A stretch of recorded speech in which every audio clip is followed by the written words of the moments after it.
And it just occurred to me that everything I learned about fasting and everything I learned about ADHD and everything I learned about digestion because of my problems with IBS that I just got over, I was like, oh my gosh, like my digestive system and my brain are competing for resources when I'm eating. So I'm trying to get work done. I'm trying to self-manage and use the executive functions centers in my brain and like do all this critical thinking. But blood flow, energy, resources, oxygen are going to my digestive system because I just ate. And that's why after I eat, I want to check out. And so I was like, fasting is probably going to help me. Well, hey, friend, and welcome back to another episode in the self-care series of the Driven Woman Entrepreneur Podcast. If you are a busy solopreneur, then probably one of your biggest self-care struggles is how to eat in a healthy, sustainable way. And I am right there with you. Today's guest, Marisa Moon, is an expert in intermittent fasting for body, mind, and brain. Now, she happens to have ADHD and has just published a best-selling book called Not So Fast. I think it is the ideal way for a busy entrepreneur with an ADHD brain to consider adopting the intermittent fasting lifestyle. Even the book is written in an ADHD-friendly way. I don't want to spoil it because we're going to get all up into that in this interview. But if you have been considering intermittent fasting and you're waiting for the right time or the right approach, you are definitely going to want to listen to every single minute of this exciting interview. Let's get right to it.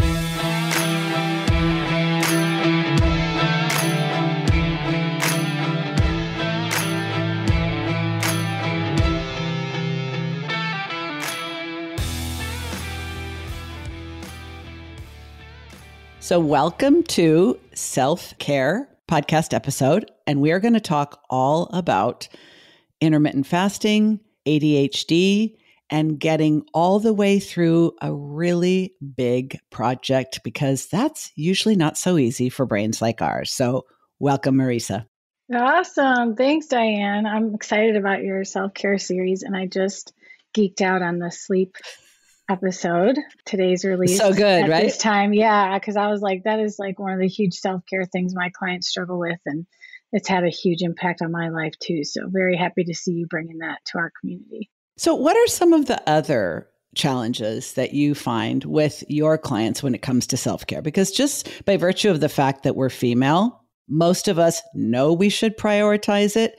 Maybe we even have like a morning routine or a gratitude journal or an exercise partner, but it's more nuanced and also more complicated than that. So what happens in your community, in your experience with this? Yeah, well, it's not just getting sleep. It's actually giving a crap about sleep. I see that as a really big challenge for a lot of my clients. Like, it's that you should, like, you should wear your seatbelt even when you're in an Uber. It's like, no, really. Sleep is part of the reason why you're frustrated with all these other things you come to see me for. And what if that is the reason that you can't or you haven't achieved these things that you've been working so hard at? So I would say giving a crap about sleep is a problem, and a consistent wake time. I don't think enough people take me seriously about that. That could be one of the most critical things that makes or breaks your energy and your ability to be wakeful and sharp in the morning. But there's also like just this issue I see, especially with parents, where we grow up into this type of adult that thinks that we don't need friends or we don't need to have fun. And it's such a massive self-care challenge because a lot of us only express like certain personas in our daily life as a responsible adult. And these other parts of us that live inside never get to be expressed anymore. And a lot of times that is the missing key to them feeling fulfilled or capable or, just hopeful about what life has to offer or what their potential is. And I'll ask them, like, do you have any friends? And they'll say, well, I talk to some people at work and, we're friends. And I'll say, okay, have you ever, when's the last time you hung out and what did you do? And they can't really think of it. And if they do, it's something work related. And if I ask them what they would do to initiate some time spent with a friend, it's usually just they want to spend time with their kids or they want to spend time with their sister. And like in certain cases, that can fill that void. but it just depends. Is there a part of your personality that's no longer being expressed anymore? Is there a talent, an interest, or a skill or hobby that you used to have as a passion that now you think is silly because you're an adult, that you no longer do it because it doesn't make you money, or because you don't have to do it, or because no one in your household understands why you do it?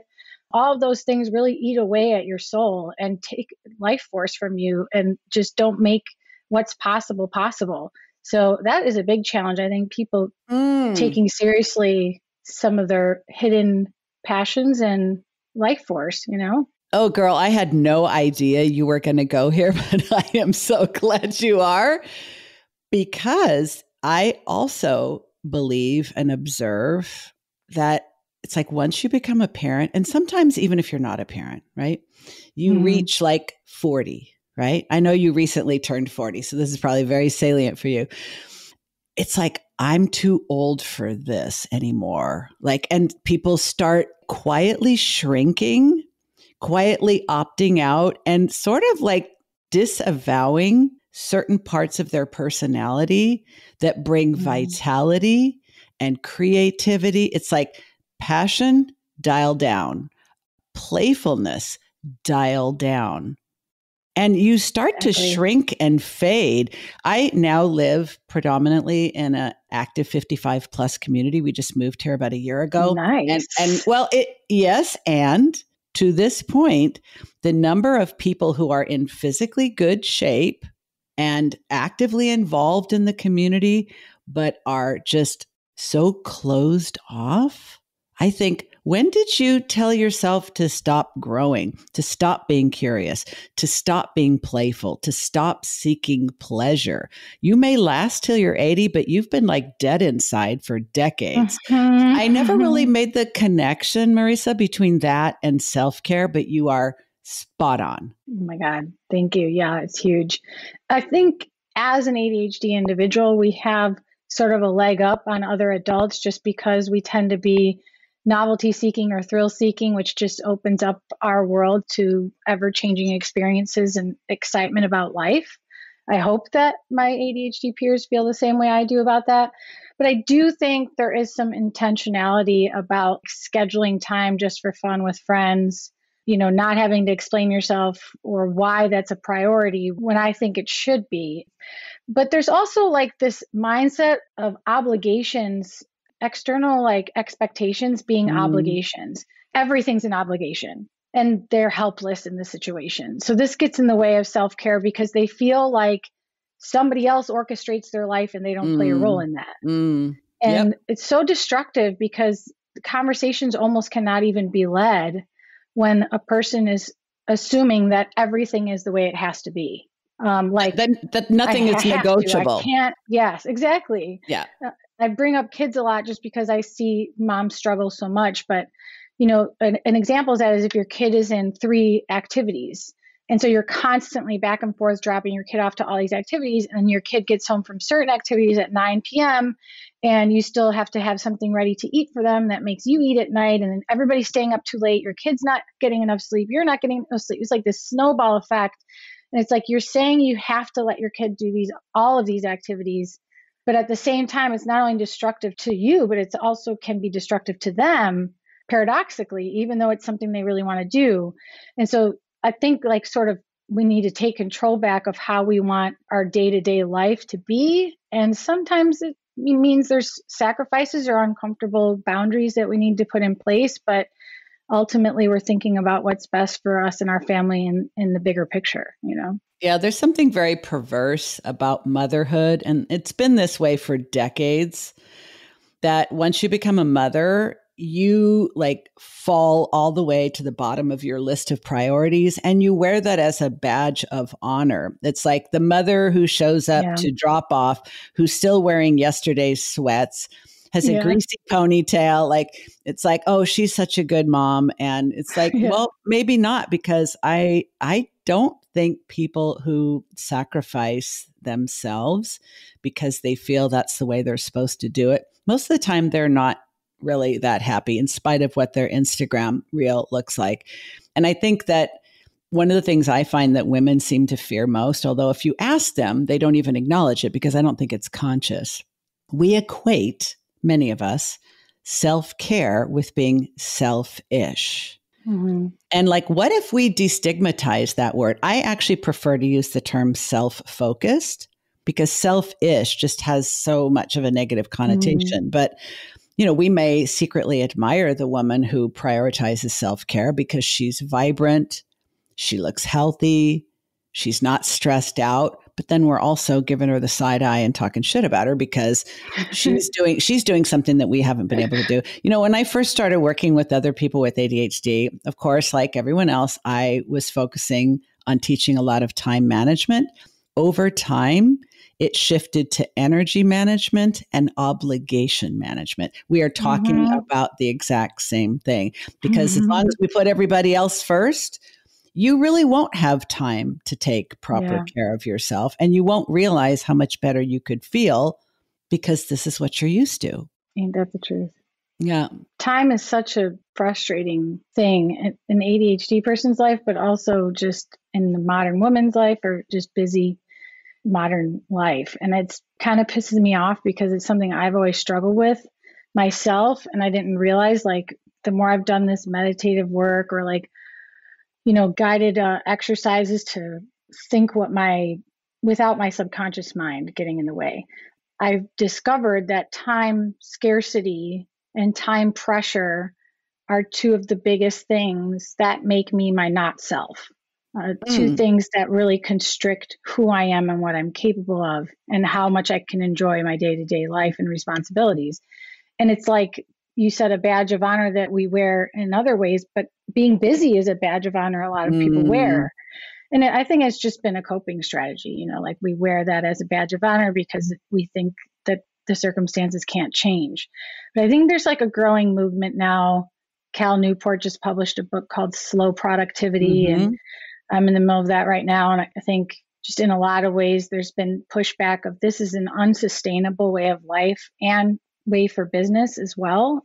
For creative output, it is just complete kryptonite. And I learned that in the writing process of my book, because if I continued to feel rushed through that process, I never would have made the same finished product, or maybe even not even met the finish line. Well, we both know, Marisa, that just a vast majority of people say they'd like to have a book. I don't know what the statistics are, but it's something like 80% of people will say they would like to write a book. I think 80% of people would like to have written a book. They don't actually want to write the book. And especially if you have ADHD, we are notoriously good at falling madly in love with a new idea. It's all shiny, it's all sparkly, it's completely untarnished by real experience. We become infatuated with it. We dive headfirst into it. And either when the novelty wears off or it starts to become challenging, or we didn't really realize what we were signing up for and it's not that fun anymore, we usually abandon ship and go do something else. And yet, as a fellow woman with ADHD and a fellow entrepreneur who has a busy life and multiple demands on her time, you not only managed to commit to that, you got all the way through it, and you now are a published author of a very good book. Now, in a minute, I want to break down a little bit why I love this book so much, not just for the content, but for the way you format it, especially for brains like ours. But before we talk about that, I want to know, how the hell did you get, because this is a drawn out process with lots of ups and downs, and it is not all fun and games, right? Mm-hmm.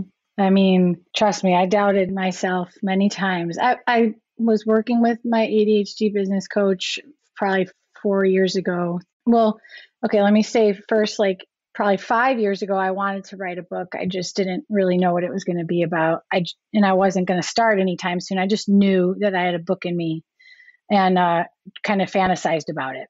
But then maybe 3 years ago, I was talking to my business coach and saying, like, I want to write a book. I should write one about intermittent fasting. I've been a fasting coach for a long time. That's really like kind of the next thing, because my course wasn't really working. Not that it wasn't working, but it wasn't selling. And it didn't feel like what my followers wanted. And then I started the process of outlining and writing a book. And just barely months into it, I told my business coach, I completely trashed that idea because I do not want to write a book. I do not want this like never ending to-do list. And I do not want this never ending journey of marketing and selling my book. Like to me, that was just bleh. Like I did not have any interest. So I abandoned the idea. And then it was like a year and a half ago that I came back to it and I felt ready. And it felt like so essential. It was really not even a question at that time. It was just that I needed handholding and I was determined to find that. So that's what I did. I found the self-publishing school, which charges up the wazoo for their services, but they literally hold your hand the entire way and tell you exactly what to do, not only from start to finish, just in general, but whenever you're stuck, there's somebody to help you get through it. So I was like, it's a ridiculous amount of money. Like it can be 10,000. I didn't pay that much at the time I did it. It was a lot less than that, but I'm just saying like, that's how much money we're talking about. And so I was like, oh my God, like I might not ever even make that back on the sales of this book. Like that's how scary it is. Like people think you make money selling books. You really don't. That's not how it works. If I'm lucky, my royalties are like $5 a book on the paperback copy. So I was just kind of like, I'm doing this just because this is what I want and this is what I need. My husband didn't really question it either. I didn't exactly have a conversation with him about how much it cost. I just kind of like told him like, I'm kind of going to do this no matter what. And they offer payment plans and I can pay for it and just kind of that attitude. So that's number one, how I did it. Like that brought my self-efficacy like to almost the highest point it could be, just because I had a team that had helped publish tens of thousands of other books that were bestsellers. Yeah. But I'm now a bestseller because of that. Well, yes. And there's something I think you kind of glossed over a little bit, and I want to tap back into. Yes, we've worked together a little bit, and you make excellent use of accountability when you know what you want to do and you know how to do it, but you're not doing it. You hire someone and you get it done. I know that about you. But it also sounds like there's another component to this that I think is really, really important. And that's timing. Like, I want to know, you know how curious I am. I want to know, like, why you didn't feel ready to do it the first time. And then it was like, it became clear to you, this is a now thing. Because I know with ADHD, we oftentimes have a distorted relationship with time. We either don't think we have enough time, so we don't do something, or we overcommit because we think we have more time than we actually have. We're late on things because they need more time than we actually allocated, and all those things. But I'm talking, I know it. But I'm talking about a different sort of timing. I'm talking about that inner knowing, because I also think we tend to be very intuitive people. There, you had an inner knowing about the timing. And I would love it if you'd say a little bit more about that. Like, how did you know when it was time? Well, it turns out I have learned about my human design, which is like a personality profiling thing based on some different ancient systems. And I do have sacral authority, which is what they call it, which is that inner knowing, that instinctive, intuitive urge to say yes or no to something. And if you asked me before I learned about human design, if I had that, I would say no chance. And I'd give you 5 stories of why I have proof that I do not have that. So like just to bring this piece of self-awareness into the confession here. But looking back, it was clear as day, like, no, I'm not doing it, or yes, I'm doing it.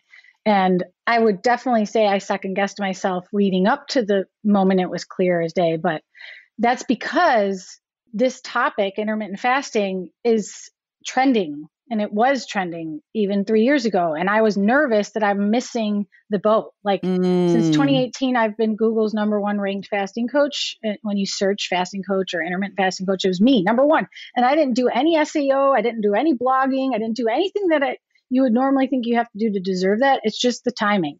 I happened to call myself an intermittent fasting coach before anybody else was in 2018. And so I got so lucky to be ahead of this trend. And I wanted to accomplish that with my book. And I also was at a point in my business that I felt like I was at a crossroads. Like, if I don't write the book, then what do I do? Do I change my niche? Do I just keep doing what I'm doing? Like, it felt a little like I'm at a dead end. And if I don't take this opportunity, then I'm going to miss it. But that scarcity, again, is like very toxic. And I've learned it's very toxic for me and my creativity. So I knew it wasn't the right time at first, because even regardless of all that, scarcity stuff I'm talking about, I knew, because I was like nearing burnout. My business was actually very busy. And, we had just started the pandemic and all sorts of other things on our plates that I would just knew, like, I don't want to be like having all this extra pressure on me just because of some self-imposed goal. So it just didn't feel right. But then when it did feel right, I think it was just that I found self-publishing school. So I knew that that was an option. And I already recovered from that potential burnout I went through. And I had been running group programs for a while in between the the no and the yes. And so running groups, I'm getting 30 people at a time going through my method that I share in the book. And so I'm getting like even more validation and even more, oh my God, this all needs to be organized in one place, because even though I did a group program that was all virtual and pre-recorded, it was also live. So I had all this pre-recorded material. I could have made another course or done some other way to corral this information, but I just knew, I knew it could be a great book. And I wanted it as an extension of me and my business, because even if you pay me, like, I don't charge a lot for one-on-one coaching, but let's say I did some very expensive package. There's no way I could deliver to you the content that I have put together in this book, especially in this package that's so organized, So I knew it would be an extension of me that I could never replicate in any other way. So before we go into some more of the specifics about how you got what I call focused, fired up, and flame retardant, which is what we need to get all the way to the finish line, the other F. I know you to be somewhat modest about your gifts. So I'm just going to toot your horn, because I know you probably won't. Okay. Yes, I think it's important that we normalize how much of an expert you already were when you decided to commit to writing this book, and yet you still had a lot of uncertainty and doubt. And I also want to normalize that for many of us, we don't give ourselves enough credit for the fact that we can observe things going on in the world around us and make meaning of them, understand what they mean, and understand what they mean for us, oftentimes well ahead of other people. I think there's a lot of challenges with ADHD. This is one of the gifts. If you had not been paying attention to the trends, to what people were talking about, and if you also hadn't been paying attention to what was working and what wasn't working, and allowing yourself to feel enough pressure to know you had to do something, you would still be stewing on that. And you are, after all, a risk taker, because every single thing you created from scratch without knowing whether it was going to work or not. Mm-hmm. So I just think it's fascinating how many brilliant women I know, including yourself, that still experience doubt, no matter how much expertise they have. I just think that's normal. And I think most of us look at that doubt, look at that uncertainty, and think, well, that must be evidence that I'm not ready, or I don't know what I'm doing, or that I'm going to fail. No, it's not. It's evidence that you need some kind of support to get you past those feelings, which is exactly what you got. So how long did it take, start to finish, to go through the whole process to get that finished product in your hands? Well, I was tapering out of my responsibilities in group coaching and other aspects of my business that required a lot of my time. Mm-hmm. I was tapering out of that to make way for full-time book writing. I'm very immersive in the work that I do, my type of ADHD. And so I knew I needed to deep focus on this and be thinking about my book every day, or it would never be getting written. Mm-hmm. And so by the time I did that, it was probably full-time book writing for 8 months. So it was like building blocks, mind maps, mm-hmm. outline and stuff sporadically for 5-6 months. And then it was okay, I'm clearing the slate and I'm just going to be an aspiring author right now. That's all I'm responsible for. And that was absolutely critical. Like I dropped off the face of the earth on social media. You tried to help me, coach me through that. And I took a lot of risks doing that. But to me, it was self-care. I was like, if I'm going to be, the ADHD woman who does finish a book and makes a great book she's proud of, I have to have this be my one area of focus, for as long as it takes. And Eric, my husband, was okay with that, thankfully. So it was quite fulfilling, especially when I tossed any time pressure or deadline pressure out the window. That was such a freaking relief because even self-publishing school, like they're like, write a book in 90 days. Here's how you do it. Yeah. And they're like, we're going to put you on this timeline. Like, nope. I had to like stand up for myself and be like, just so you know, I'm taking my time. I don't, whatever. And telling people, like other people, is your book done? When is your book going to be done? When is your book done? How long is your book going to take? How long have you been working on it? Wow. And I was like, oh my gosh. Like, shut up. Yeah. It's like, actually, I'm looking at the title because your book is sitting on the table right behind, and you're like, bitch, not so fast. Exactly. I will get, and that's also, it's like, what's so clear to me, Marisa, is that you're using your self-awareness and your self-acceptance that if I'm going to get this big ass project done, I have to clear the decks. I have to fully commit. I have to be able to unleash my creativity through deep work with no distractions. And you were able to do that because you understand your brain. You're not trying to negotiate with a non-negotiable. You're like, this is what it's going to take. Hubby's on board. Let's do this. And anybody else who's asking you, hey girl, when's it going to be done? You're like, shut up, because that's not accountability. That's pressure. And you are very keen to set boundaries and to reduce friction and pressure because that makes things harder for you. Yeah, it definitely made things easier when I came to that realization and decided to take it not so fast. Not so fast, which is, of course, also not only how you get things done in your life with your ADHD brain, but your approach to intermittent fasting, because so many people come to IF because they suddenly realize, oh shit, I've got my 10 or 20 year high school reunion coming up. I need to drop these pounds today. You're like, and that's, I think, one of the reasons why intermittent fasting became really popular and really trendy, because a lot of people were talking about how fast the results were. But you're not interested in fast results. You're interested in healthy, sustainable results. So let's start to talk about the book. And so that I don't forget, because we both know what we're dealing with here, I just want to say that reading this book, and I was so honored to get an advance copy of it, because I wanted to dive into it before the general public was informed. We kind of like being first once in a while, at least I do. But just from the very first turning the pages, it's like, oh, she's absolutely written and formatted this book for people who have ADHD. It is not a book for people with ADHD. It is a book about your particular approach to intermittent fasting. But because you have ADHD, and because I imagine a number of people who are attracted to this book, including me, also do, the formatting with the white space, with the short paragraphs, with the short chapters that you can scroll down and I want to read about this. I don't have to read the whole book from start to finish. You have your whole extra thing that you get the link to. And it's like, she really is teaching this in a very friendly way for someone who could easily get overwhelmed and not finish. And I remember in the book when you talk about your reaction to learning that the vast majority of people who buy a course do not finish it. And you were like, hell no, I am not going to write a book that people can't or won't finish. So how can I make it easy for them to finish? And the most genius thing about your formatting is the chapter that you're like, if this is all you read, read this.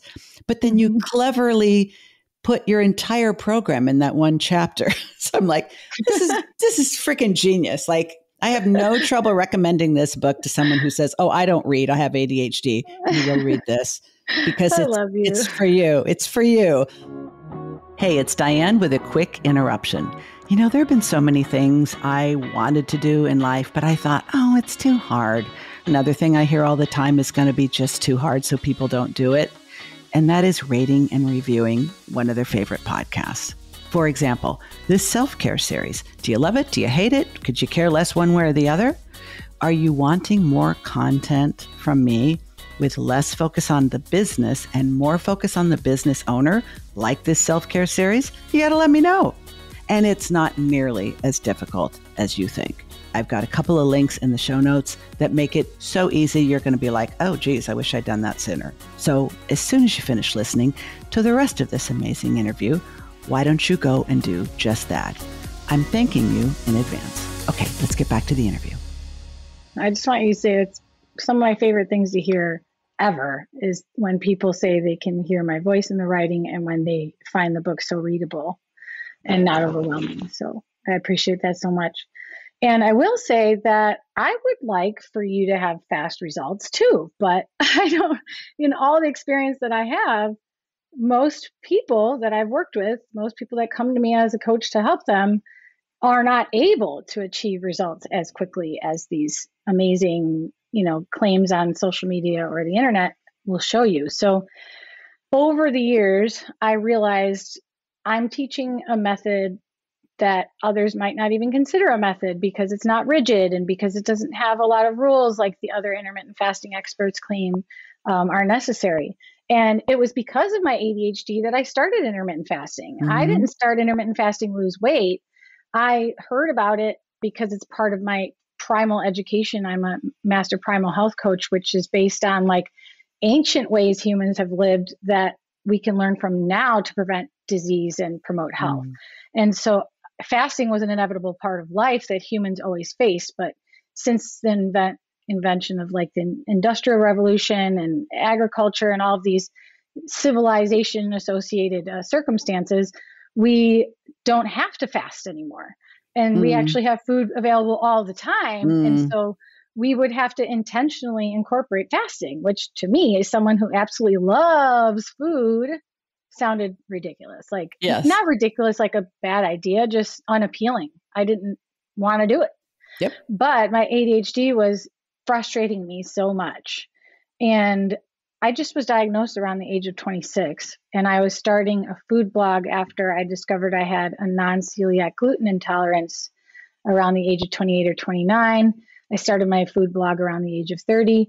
And just blogging and like trying to self-manage with all of that related stuff brought my ADHD traits to my awareness in a much bigger way. And so I was like, shoot, I don't want to have to rely 100% on stimulant medication because I was and I still am taking it. But I didn't want to keep increasing my dose. I didn't want to feel like addicted to it or like I was abusing it. And it just occurred to me that everything I learned about fasting and everything I learned about ADHD and everything I learned about digestion because of my problems with IBS that I just got over, I was like, oh my gosh, like my digestive system and my brain are competing for resources when I'm eating. So I'm trying to get work done. I'm trying to self-manage and use the executive functions centers in my brain and like do all this critical thinking. But blood flow, energy, resources, oxygen are going to my digestive system because I just ate. And that's why after I eat, I want to check out. And so I was like, fasting is probably going to help me. And there was a little research at that time about fasting for the brain, but mostly just for epilepsy and certain things. Because this is 10 years ago you've been doing this. So, yeah. So when I did it for myself, it was probably, it was probably about 10 years ago. So I just started immediately seeing the benefits. Yes, I'm more productive without question. And if I just randomly was like, maybe it doesn't matter, maybe I'll eat because I love food. Again, it was just like something I really enjoy and it brings me a lot of pleasure in my day-to-day life. I was like, maybe I'll just eat, but then I'd notice productivity, attention, energy down. And so I just started teaching intermittent fasting in this flexible sort of way based on what else you have to do that day, or if you got any good sleep, or if someone's asking you to eat with them or whatever circumstances. So I started teaching this flexible intermittent fasting and realizing it was very different from all the other fasting guidelines.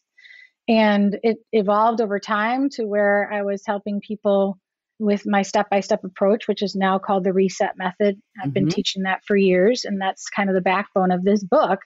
And R.E.S.E.T is an acronym, that walks people through all of the phases for anyone to safely, easily, and comfortably start and potentially succeed with long-term intermittent fasting. And so the acronym RESET means each letter of reset is a phase of the program. And so R is reduce your carbs. E is eat nourishing foods. S is start with 12 hours. The next E is extend your fasts. And the T is thoughtfully adapt. And so by starting with 12 hours, for instance, you are starting at what some people may not consider even fasting, but we can fast 12 hours for blood work or for surgery. They call it fasting. And for some people who eat all the way until bedtime or even in the middle of the night, 12 hours is a long time.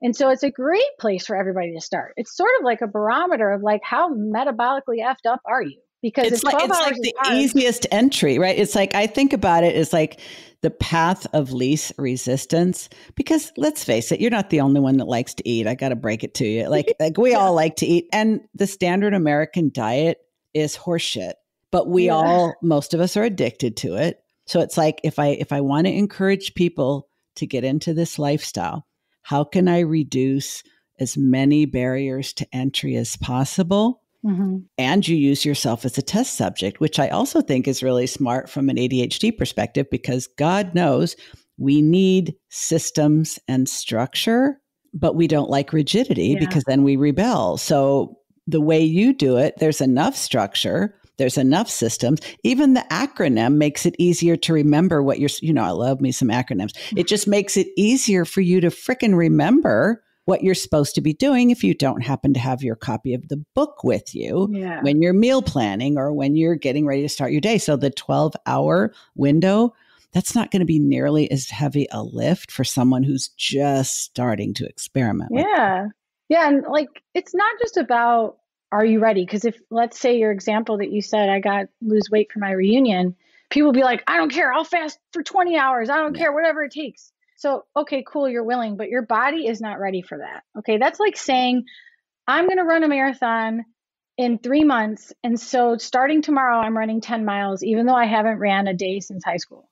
Mm-hmm. Like, we all know that is an absolutely unrealistic expectation. And if you did try, you may not even make it to 10 miles. And if you did, you might get injured. If you did, you may never want to run again a day in your life. So it's really about training your body and your metabolism. First of all, it's about self-assessment. Is 12 hours hard for me? Because that's a big wake-up call. At the same time, you're starting with the R and reset, I should say, is reduce your carbs. And the E is eat nourishing foods. And the S is start with 12 hours. So you're doing all of those at the same time. Yes. And that's because they all make each other easier, and they all turn this into something your body's going to favorably respond to and potentially turn into a long-term lifestyle. It's absolutely essential for ADHD as well. And I will say that before writing this book, I wanted to test my theory about my own insights that fasting made my ADHD better, and that as soon as I broke my fast, my ADHD was worse. And so I had a psychologist who's an expert in EEG brain mapping for ADHD individuals. He put these electrodes all over my head and measured my brain activity in 2 brain mapping sessions. And I fasted for the first one, and no caffeine, no ADHD medication. And then I ate a salad with sardines and avocados and tomatoes and cabbage and homemade dressing in front of him. And then 30 minutes later, we did the second brain mapping session. And he was like, oh my God, you're absolutely right. He's like, I can't say this would be like this for everyone or for you every time. He's like, but this is really significant data that proves your ADHD and your depression and all of this is worse after you've broken your fast. And so I just want to say that although it's not for everyone to just jump in and start intermittent fasting, you don't want to go too fast into this. You want to train your body and your mind and like get to know yourself during this process so that with each incremental change, you feel empowered and motivated to keep going. Like it should feel good and make you feel better. If it's not, then you're going too fast for your current circumstances. Yeah. And we need, especially people with ADHD, we need rewards to keep us in motion. If we do something, we tend to be, more hooked for immediate gratification. I call it desperately seeking dopamine. We're like looking for like that quick hit. And then we have to look for the next quick hit because it wears off. But it's like disciplining yourself for the long run and to like get off the yo-yo diets, get off the peak and trough energy effect where sometimes your brain is crystal clear and other times it's like total foggy. There's so much to be gained from just reducing a lot of that stuff that many people just think of as their norm. It's like, yes, this is not necessarily easy, but I heard you say you take ADHD medication. So do I. I think it's one of the biggest misnomers, especially for people diagnosed in adulthood. They think, well, I'll just get diagnosed officially and I'll just get medication. And it's like, whether you take medication or not, it is going to be one component of how you manage this condition. It is definitely not the whole thing, not even the most important. I would suspect you've learned that eating in a healthy way and not feeding yourself every waking moment is actually contributing more to managing your ADHD symptoms than your stimulant medication. You've proven it. Yeah, absolutely. And it's just remarkable once you do work your way up to longer fasts, how apparent it is in your brain's energy capacity and your output potential. It is just so enthusiastically encouraging because you see what you're capable of, like, and witness what it feels like to be firing on all cylinders. I'll never forget this one time, and I had been a fasting coach for many years at this point, and I was going to do, by the way, when I got COVID, anytime you suffer from a COVID infection, even though you recover from it and don't have symptoms anymore, your cells are still recovering, your mitochondria are still recovering, where energy is made inside your cells and where your prefrontal cortex depends on for energy and thinking. Yep. So, months after you have recovered from COVID, you still need a lot of nutrients. So fasting doesn't really work well with COVID recovery, even though you feel better. So I hadn't been fasting very much at this time. And even though I was a coach still, I had a big presentation coming up and it was on a platform I never used before. They wanted me to use slides and it was a presentation I never gave before. It was a topic I talked about, but all these other factors could leave things up in the air. So I was just debating, should I eat? Shouldn't I eat? Should I eat? Shouldn't I eat? And I was like, I know that my brain is freaking awesome when I'm fasting. Like that is without question.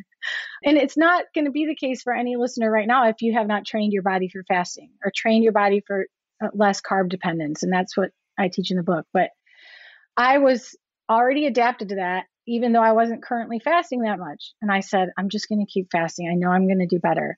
Turns out I get on this presentation and all these things go wrong. Like not even on my behalf, but like just the technology. Yes. Have you ever seen that thing where like they're sharing a screen and the screen is of you and then you're sharing a screen and you see like you inside a screen. So it was like a tunnel of myself inside and I'm trying to share this slideshow experience. Yes. I was like, oh my God. What the hell? The distraction potential there was like so high, not to mention that I have like hundreds of viewers because it was leveraged from someone else's audience. And I was just like, thank public God. humiliation. I handled it. Yes, but nobody knew that was what was going on. And I just freaking, oh my God, I nailed it. And I was thinking, I am so glad that I made that choice because it really was so apparent afterwards to me. Like if I ate, I would not have been able to handle that. I know that might sound crazy to someone who has not experienced the beauty of fasting, but I totally get it because what you said a few minutes ago, Marisa, was that your brain and your gut were competing for the same energetic resources. So if you're needing your brain, especially your executive functions, which can be challenged for brains like ours, especially in a brand new environment with unfamiliar attributes. And so you really need your executive functioning to be dialed in. But it just so happens because you ate, even if it's a healthy meal, the blood flow, the oxygen, the calories that your brain is desperately needing are all directed to another organ south of your brain.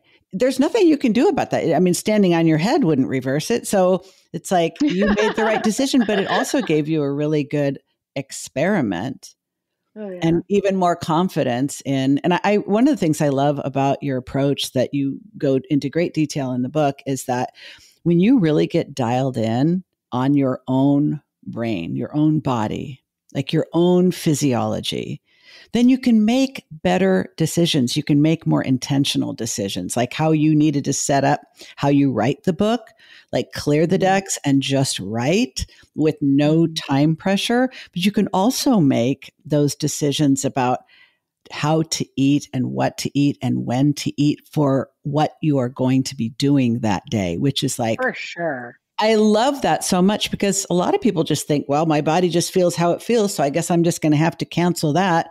It's like, no, you can engineer all of this.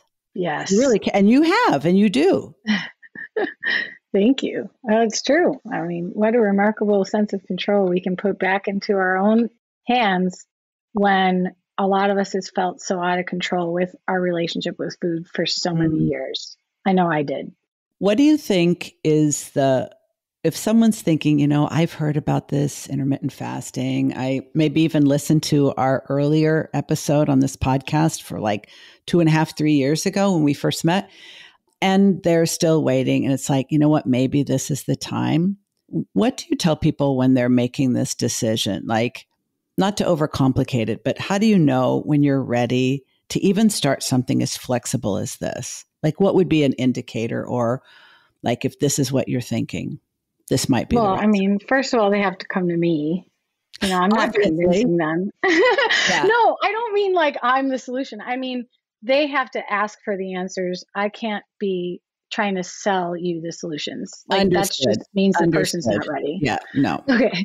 But the other thing is I've had people like in those group programs we did, they were 6-week programs, and excuse me, alarm, but it was 6-week programs, and it was fat loss as the selling point of this program. And Usually so they're is. using my R.E.S.E.T method, and it's helping them to achieve these goals in 6 weeks. But the problem is some people's bodies or life circumstances were working against the potential of this system. So they needed to learn how to sleep, or they needed to get their hormones checked, or they needed to, learn how to eat more healthy foods again. So and there were plenty of people in that program who didn't think they would like fasting, or they didn't want to do it. And we said, that's perfectly fine. Everyone's starting with 12 hours because we believe that that's just a basic part of like what healthy living looks like and a healthy relationship with food looks like. You'll have better sleep, better detoxification, and a lot of things that are just sort of critical to maintaining your body and your health. So everybody started with 12 hours, and they started with reducing their carbs and eating more nourishing foods.